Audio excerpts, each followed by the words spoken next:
Good morning, 7th class. Today we are going to learn our third chapter, Cloth Materials. How go fiber to fabrics.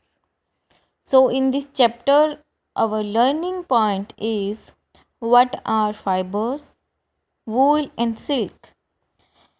So, earlier class में आपने पढ़ा था कि हमें clothing के लिए काफ़ी सारी एसेंशियल थिंग्स बनाने के लिए फाइबर्स की नेसेसरी होती है, फाइबर्स की नीड होती है।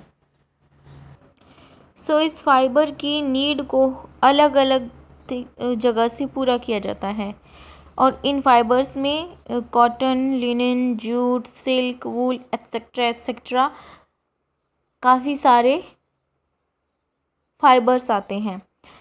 सो फाइबर्स होते क्या हैं? फाइबर्स बहुत ही लॉन्ग, फाइन और कॉन्टीन्यूस थ्रेड्स होते हैं या फिलामेंट्स होते हैं जो हमें प्लांट्स से या एनिमल्स से मिलते हैं। एनिमल्स के फाइबर जो हैं वो उनके हेयर्स होते हैं। एनिमल्स के हेयर्स से भी फाइबर बनाए जाते हैं। प्लांट्स के फाइबर जैसे हमें हेम्प के पेड़ से या फिर जूट या फिर कॉटन, इन सब से हमें ये फाइबर्स मिलते हैं। ये सेलुलोज के बने होते हैं। सेलुलोज एक सब्सटेंस है जिससे फाइबर्स बनते हैं।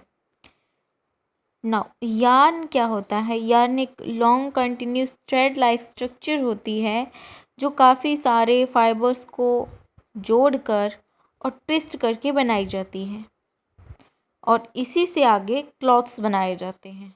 यार्न एक ऐसा स्टेज है थ्रेड का, फाइबर का ऐसा स्टेज है जिसके बाद हम इसकी निटिंग कर सकते हैं, इसकी वीविंग कर सकते हैं, इससे क्लॉथ्स बना सकते हैं। फाइबर्स नेचुरल भी होते हैं और सिंथेटिक भी होते हैं। सिंथेटिक फाइबर्स या तो नेचुरल फाइबर्स को आगे लैब्स में प्रोसेस्ड करके बनाए जाते हैं या फिर बिना नेचुरल किसी भी मटेरियल के बनाए जाते हैं, जैसे कोल या फिर अलग तरीके के कोई भी सब्सटेंस को मिक्स करके लैब के अंदर सैचुरेट करके बनाए जाते हैं। इनका सिंथेसिस लैब में होता है, इसीलिए इन्हें सिंथेटिक फाइबर्स कहा जाता है।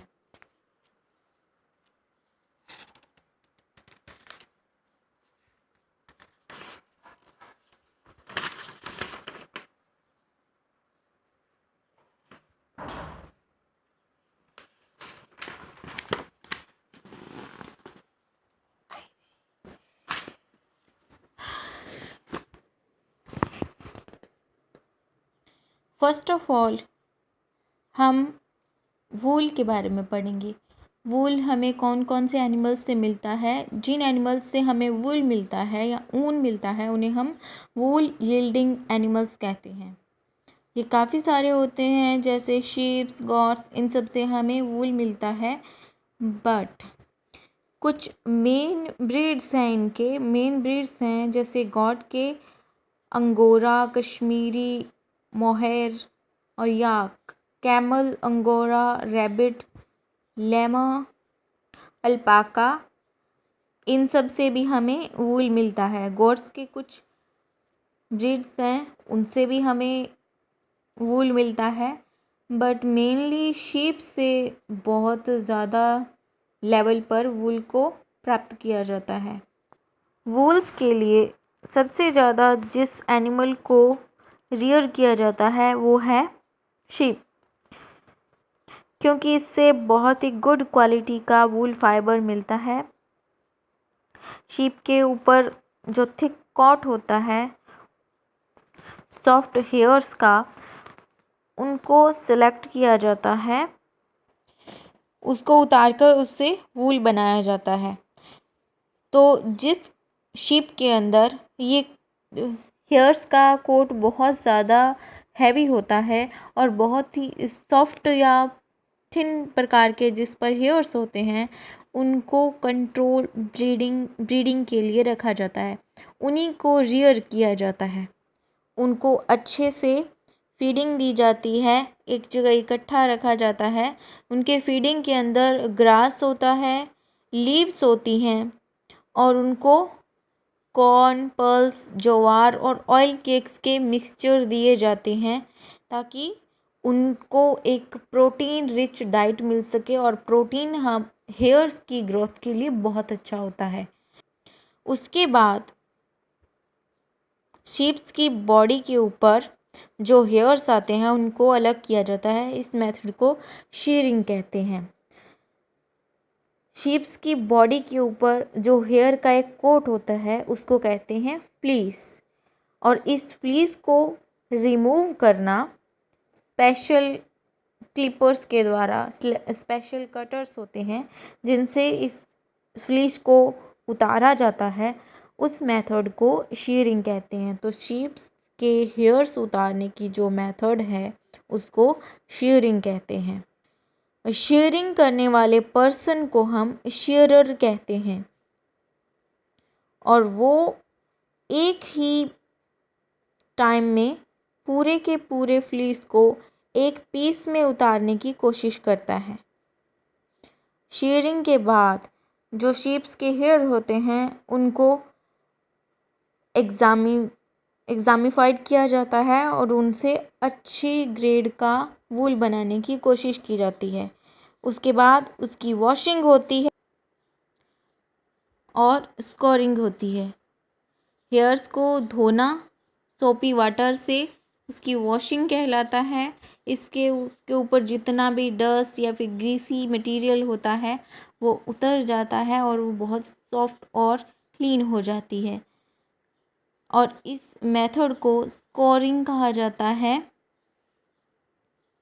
पहले ये मेथड रूरल्स में यानी कि गांव में ये बहुत हाथों से की जाती थी और काफ़ी लॉन्ग प्रोसेस हो जाता था, लेकिन अभी इसको मशीनिकल कर दिया गया है और मशीन से इसको धोया जाता है। जैसे आप इस फिगर में देख सकते हैं, यहाँ पर वूल को स्कोरिंग मेथड से गुजारा जा रहा है। ये एक स्कोरिंग टैंक है। स्कोरिंग के बाद जो हेयर्स होते हैं उनको सॉर्टिंग डिपार्टमेंट में भेज दिया जाता है, जिससे उसका टेक्सचर जो है उसको सुधारा जाता है और उनको स्मॉल फ्लफ़ी फाइबर्स में डिवाइड कर लिया जाता है, जिसको हम बर्रर्स कहते हैं।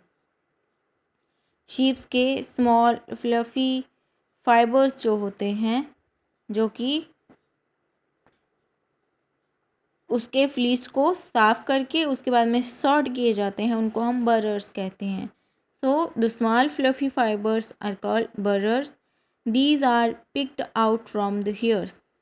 इनको हेयर से अलग कर दिया जाता है। The clean selected wool fibers are passed through rollers. This method is called carding. Carding का मीन होता है कि जो क्लीन किया हुआ वूल है उसके फाइबर्स को बड़े बड़े रोलर्स में से गुजारा जाता है और ये फाइबर को स्ट्रेटन कर देते हैं, सीधा कर देते हैं and removes unwanted matter and fibres are scoured again and dried. After that sheeps के और गॉट्स के जो भी नेचुरल फ्लीस होते हैं उनको डाई की जाती है, उनको कलर किया जाता है और अच्छा बनाया जाता है। आफ्टर दैट इस हेयर की स्पिनिंग की जाती है। स्पिनिंग हाथों से भी की जाती है, जैसे ये एक हाथों से स्पिन करने वाला एक स्पिनर है जिसके ये थ्रेड्स को लंबे लंबे थ्रेड्स में बांटा जाता है, हेयर्स को लंबे लंबे ट्रेंड्स में जोड़ा जाता है। बट नाउ मशीनों के द्वारा भी काफ़ी सारी स्पिनिंग होती है। बहुत लार्ज लेवल पर जो स्पिनिंग की जाती है वो मशीनिकल हो रही है। तो इसमें क्या किया जाता है, threads of wool are formed by spinning 2, 3 और 4 strands of wool together as per the requirement. The longer fibers of wool are used to make sweater. The shorter fibers are used to spin and weave woolen cloths. Now, with the help of weaving machine, pieces of yarn get interlocked at right angles to one another and then clothes can be made. So,